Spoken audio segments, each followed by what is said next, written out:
and once again, welcome back to the Red Cup Review. Thanks for tuning in, the channel that pulls no punches and lets you know how it is. So if you're easy to be offended, time to exit stage left. Today we're taking a look at the Mezco 112 Collective Joker figure, the Gotham by Gaslight edition. This was just shown at the comic convention and shipped out immediately. This was the fastest Mezco figure to ever leave the warehouse and get into our hands, and we are bringing him to you to decide whether or not you want to purchase him or get your hands on him. And I say thumbs up, because at best this figure is going to photograph pretty good. He's got a litany of accessories that are pretty fun. And he's just a great class. Who doesn't like a 19th century version of the Joker or Batman or anything? I love that style. However, at worst, he'll fit in great with your horror characters if you want to kind of, doll him up with everything. He's basically a horror. He's more horror than Joker, but it works. Trust me, it works. We're going to be taking a closer look at the figure's articulation, the paint job on the head, which is a little hit and miss, but I'll explain to you why I think that that's not such a big deal. The clothing is expertly tailored. There's a lot of nice little details and stuff like that. He still has the single jointed elbows, but for some reason they feel as though to me that they bend just a little bit better than the original 90 degrees that the other ones did. And their hands are some of the most highly detailed hands that I've ever seen from a Mezco figure. So without further ado, let's take a closer look at Mr. J.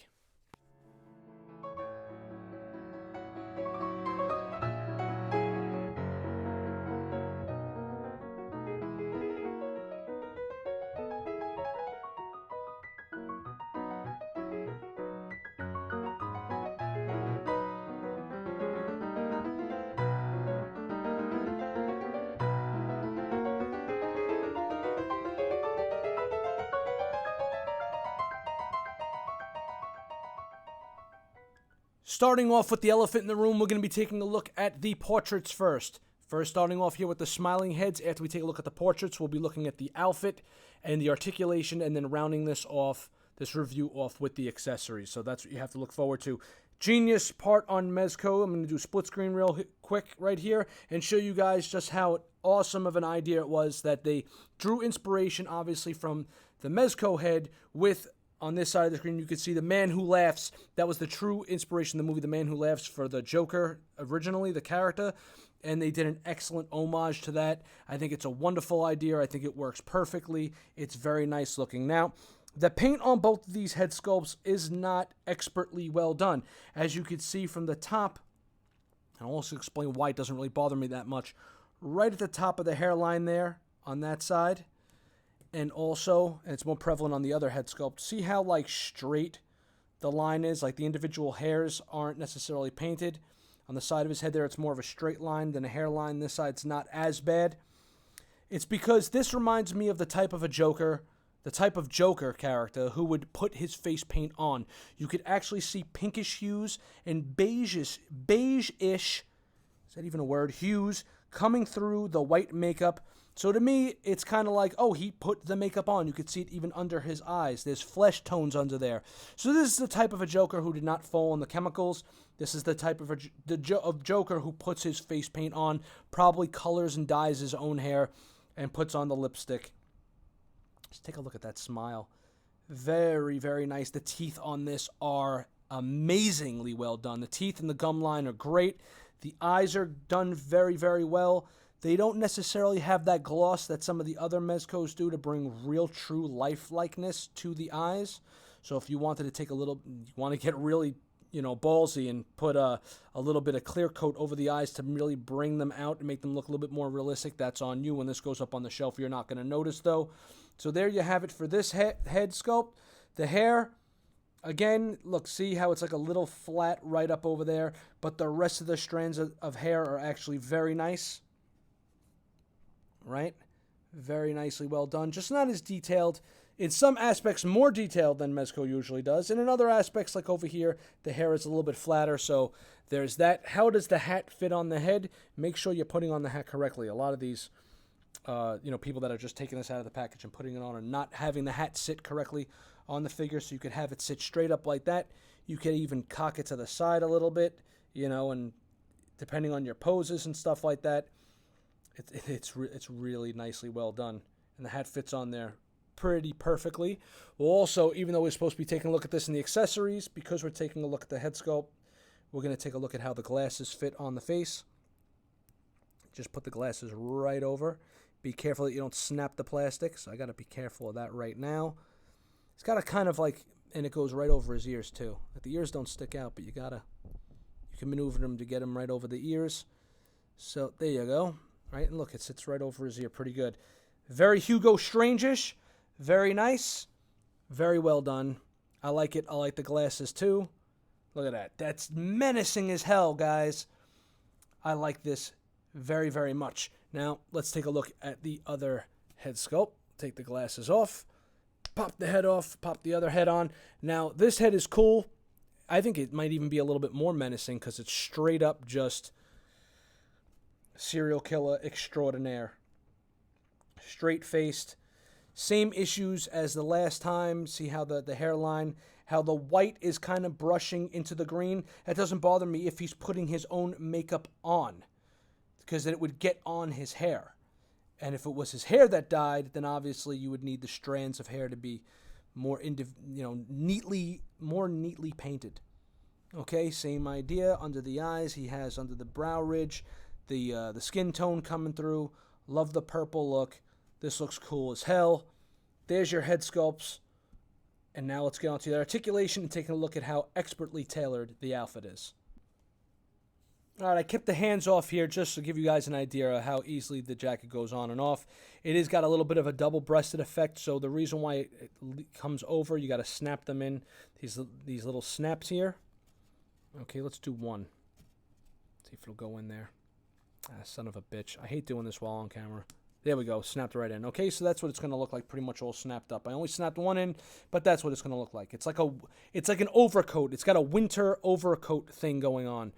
That's why the collar is bunched up. It looks like, heavier than your regular, overcoat. And it is suede. And it has a nice amount of weathering and wornness look to it. It definitely looks used and worn in.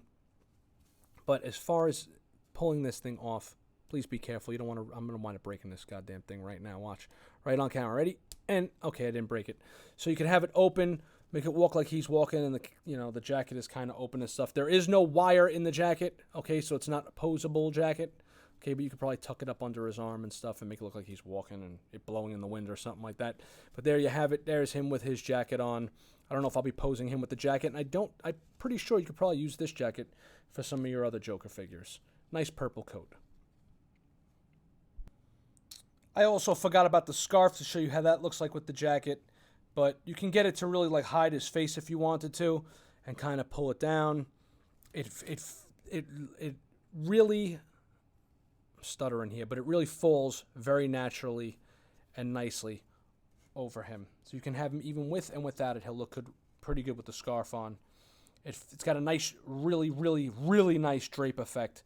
It doesn't stick out. It's not like some of these things where it's like so thick the material that it like pops out this way and it's too stiff in the back of his neck. Now you can just kind of like, whoop, and it sits good. It'll probably be good for photography and everything else. Your mileage may vary. Okay, look, it looks fine with it. And now it's accessory time. Here's his saw. It's got the ha-has in the saw. It's got some weathering. It's got blood on it. It's gruesome. It's got a great looking handle. That thing is hellacious. He comes with, let's see what we have here. Oh yeah, this is a nice one. Look at that. Nice little axe, Oh my God, it's got blood stains on it. This is gruesome. Next up, we got a nice little butcher knife here, right, for cutting meat. Human meat, apparently. They just went full-blown horror with this, right? He's got this a little bit more of a, slicing knife, so to speak, making it little cuts and incisions with that one. He's got, oh God, what's this thing? It looks like something you would put, grind into that. This doesn't move, by the way. This is just, it is what it is. And it would probably match up with one of the hands I already have on there. You could probably put that in between his hand and have him like really cranking at whatever he's trying to pull out of somebody. Yuck. Right over here, he's got some nasty looking pincers. This is like the collection of stuff that that Steve Martin had in Little Shop of Horrors in his dentist chair. Let's see if these move. Yes, they move. Oh, God, they move. Look at that. Oh, nasty. Very cool, though. Very, very cool. Let's see what we have here. Over here, we have a nice little hook. That's always nice and gruesome. And all these things have blood stains on them, and the silver looks really good. You know, all the coloring and the paint on these are very well done. Look at this. We still got more. And there's more. We're 1:40 into this. Here's a nice little scalpel-looking knife. Of course, blood on it. They all got blood on them. Yuck. And here's more of a, oh, God, more meat slicing. Very cool. Expertly well done. Now, he also comes with 3 cards, 3 playing cards. One playing card has a bat on it. There's the front. There's the back. One playing card has a heart on it. I believe this is the heart one, right? And the artwork on the cards is very well done, very nice. And one with a devil, or a Joker or a devil card, right? Very cool. And there's the back. Very nice. Okay, now he has his suitcase, his attaché case. The coloring and the weathering on this is the best of the best. There are no latches on it. It just opens and closes. This is very nice. It looks leathery. I love the little bronze work on it. This is very well done, and it's got a nice little handle for him to hold. Open it up, and he's got room for all of his little gadgets in there. Now we're going to put all the gadgets in there and see how they fit, right? But before we do that, I want to move on to just one of the hands, because all the hands have this crazy level of detail on them. Look at that. Oh, my goodness. The blood on the fingertips, the pinky up, all the blood splattering and little fleckles of different colors of blood, and it even has like ha-has that he carved into his hand. Oh boy, that's a goodie. That's a goodie. All right, let's take a look at this attaché case. And here's what the case looks like fully assembled. The only thing I can complain about, another cool little accessory, because this figure did come a little bit more pricier. I believe it was $95. Came out to like around $120 for me. Or it was $100. It came out to around $120 for me in New York. Was he should have came with like a little table. A little table to set this on with some blood stains, so you can have like a little like wooden stool. Would have been cool for this to sit on. Like a little wooden stool for this to sit on with like some blood stains on it or something. So definitely go and check out if you guys can grab yourself a little wooden stool to have this sitting on, because that would look excellent standing next to him in your display.